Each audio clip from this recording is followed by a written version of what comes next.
Dorothy and I have been lucky to travel a lot in many parts of the world, and friends often ask why we do.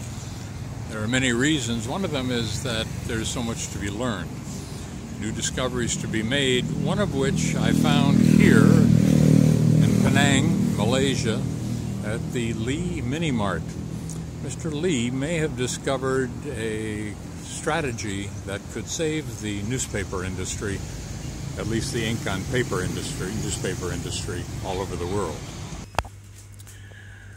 One of the reasons why Mr. Lee is successful is that we are here in the middle of a tourist center, non-Malaysian tourists, obviously, and so he has a good full stock of wine and beers, other liquors, and he also is clever enough to stock a full assortment of electrical converters. Everybody needs to switch or find plugs and adapters, etc. Right? A good move. But the real secret of success is down at the checkout counter.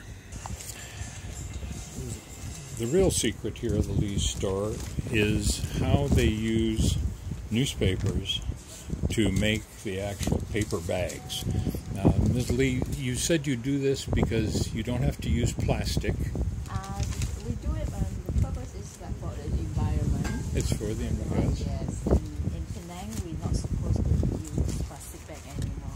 All right, so the government says don't use plastic, but you also are sensitive to do it. And what she's doing here is taking these newspapers and folding them.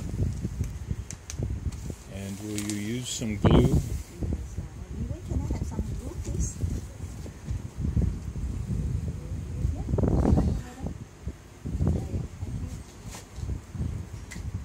So a little glue stick, three sheets of a full truck of a page.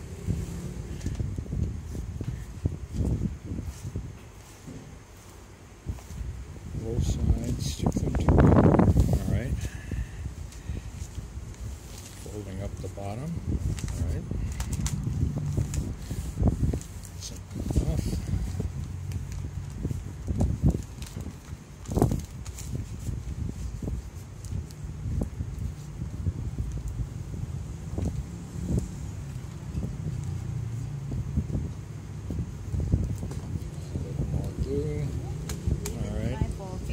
And a few hours to dry. Yes. And how many of these do you make a day? Not many, no. But most of back my father. Your father makes them for you. Lots, yeah. And are these yesterday's newspaper? Yes. So and you save those? Normally they from the hotel guests. Yes. From the local people, they see what we are doing. Right. It's good, and they bring the old paper for us. They bring them in. Yeah. Very good. Are you the only store that does this? Yeah, I think so. Yeah, most of them they prefer to use plastic bag because they are cheaper. Yes. Yeah, and well, but this is even cheaper than plastic bags. Yes. Not really. If you want to pay someone to do it, it costs you. Well, yes, it would, but it's a good effort, and it's a good way to restore newspapers. All right. Thank you very much. You're welcome.